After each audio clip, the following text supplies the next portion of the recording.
Another racing drama is on the way. We're breaking down Chase Elliott's angry post-race interview in this explosive episode, where you get mince words over not clinching that victory. But here's the kicker. It's not only about the race.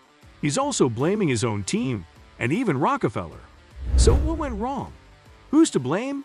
Prepare to get engrossed in the racing thriller, Chase Elliott's Unfiltered Fury on NASCAR Zone. But before we dive into that, do subscribe to our channel and hit the like button.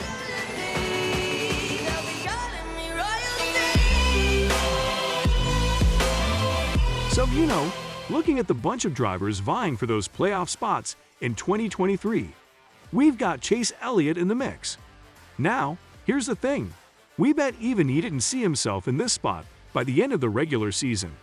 He's part of the Hendrick Motorsports crew, but right now, he's not among those top 16 drivers who get the golden ticket to the postseason.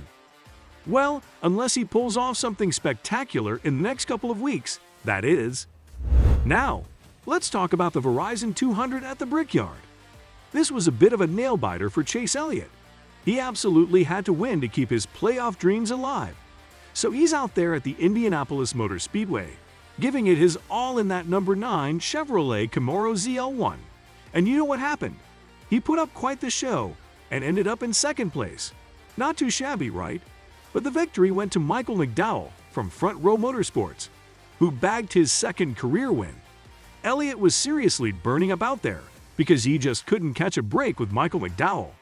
But let's dive into another twist to the plot. Mike Rockefeller.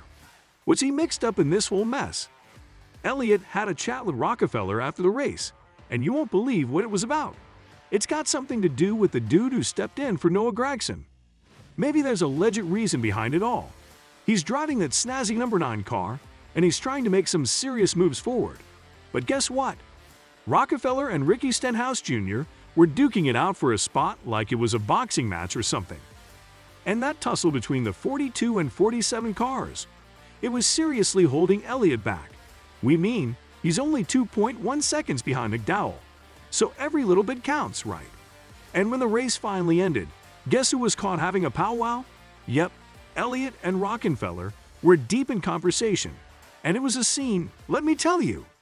Elliott summed it up as an okay chat, short and sweet. Rockefeller didn't shy away from the media either. He spilled the beans on what actually went down. I had a word with Chase and he was not super happy.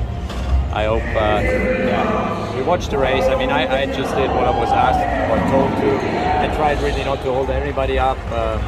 Michael put the nose in, I let him go straight away. I was fighting with the 47, to be, if there's a yellow, the one who gets the lap back. Anyway, I'm sorry for that and apologize if I cost him there maybe a second in that race. Rockefeller is part of the Garage 56 team for the 24 Hours of Le Mans, and he's got some solid connections with Hendrick Motorsports.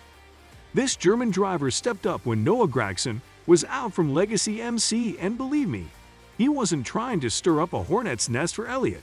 That's a given. Chase Elliott was seriously not a happy camper. He was this close to snatching the win for McDowell, but the darn laps and speed just weren't on his side. We mean, who knows if even a little lane clearing action would have made a difference in catching car number 34. This whole situation was just one big annoying puzzle.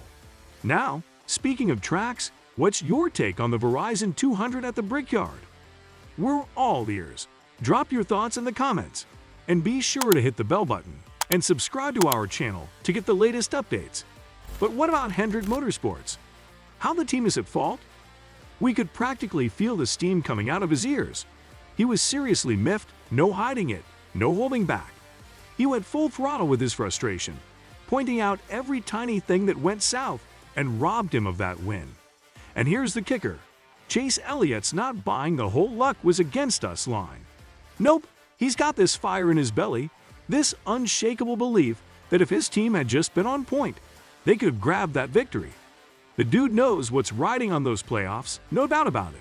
He went into that race with one mission, to come out on top. Winning was the golden ticket to locking in his spot in the playoffs. So he was hanging around in third for the first 2 chunks of the race, keeping that victory dream alive. But then, wham! He got caught up in a crash with Suarez. Despite that setback, he was still in the running to snatch victory from the jaws of defeat. Even with around 30 laps left and McDowell from Fareham leading, the finish line wasn't out of sight. Elliott didn't cross it with the big W. He took second place. Sure, that's no small feat, but you could sense it in his post-race chat. He wasn't exactly over the moon. Just be a little better, a little better through the back half over there, and get off of 14 a little better, just to have myself in a better spot getting into one. So just really appreciate the effort, man. Our Napa Chevy was really good, really good. Just needed just a little bit more, and came up a bit short. But congrats to Michael, man. He did a good job. Ran a great race and stayed mistake-free, and that's what you got to do to win.